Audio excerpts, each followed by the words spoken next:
Hi, it's Tony Pan behind the Handlebars with Hupy and Abraham, and I'm here with Kevin Frank at the second annual Brewtown Rumble. We're at the historic Pabst Brewery. Kevin, tell us a little bit about the second annual and maybe a little bit about the first, how this all started and what it's all about. Sure, great. So this is a new vintage motorcycle street festival. We started from Milwaukee, something that we were going to miss after a previous one kind of moved out of town.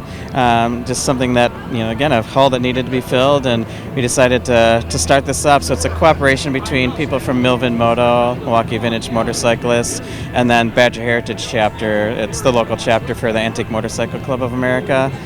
So they're really the organization that we're putting the event on under, and it's just a great way for all of us that are interested in old bikes to get together and have fun on the street. This venue, I think, is the venue that is best suited for this type of an event, right in the street. It's among the community, among these old buildings, and there's nothing new in vintage, and that's what I like about it.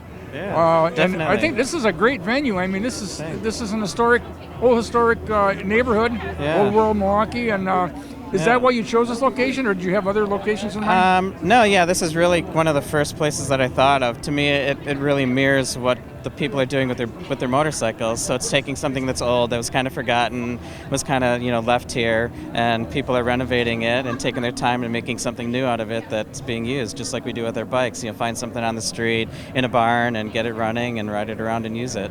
Yeah, well, I started riding motorcycles when they invented dirt, and it's a lot of the old guys are riding those old bikes. But what's really refreshing is that there's a new interest among the younger generation. There is. A lot of these young builders and guys that are into the vintage bikes are young riders now. It's going to really rejuvenate the vintage movement. Yeah, definitely. And a big part of that, one thing we're doing with the Rumble is it's actually a fundraiser for a program called the Build Moto Mentor Program. So we actually take students in high school, and this year we have six teams that are involved, and they actually all get the same exact bike, an old bike, usually like a 70s Honda, and they get it in whatever condition we find it in, and they have to renovate it. They turn it into a racing bike and actually gets raced up at Road America. So again, that's bringing those youths in, getting them used to actually working on bikes, getting them some skills that they might not get access to in high school anymore, and then getting them interested in the old motorcycles just like we are.